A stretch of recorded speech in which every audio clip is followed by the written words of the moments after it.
For further analysis, let's bring in Romeo Kokriatski. He's the editor at the New Voice of Ukraine and joins us now live from Kyiv. Welcome to the program.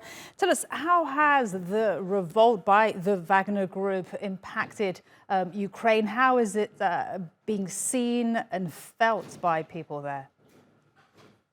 I mean, everyone is completely amused to see the chaos in Russia. Chaos in Russia can only mean good things for us here.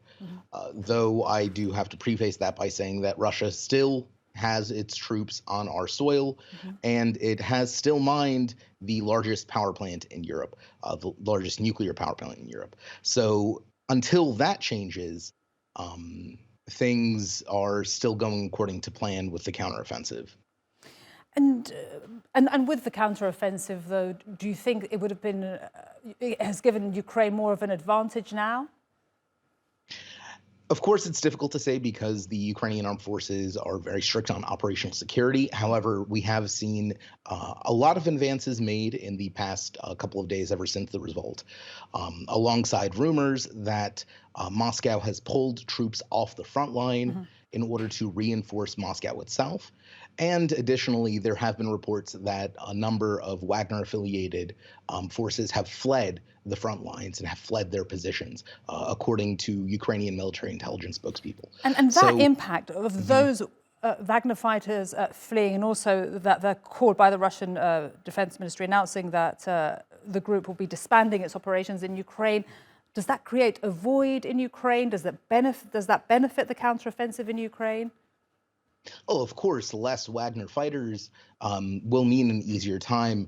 Wagner fighters are often considered some of the highest tier of troops that Russia has deployed in Ukraine, with Ukrainian service members often not quite complimenting, but at least acknowledging the experience and skill of the Wagner mercenaries. Their absence will be keenly felt. And how important is it to see the situation in Russia now? I'm just quoting from the head of the British Army, who said that Russia's political volatility was likely to make it more dangerous to the West.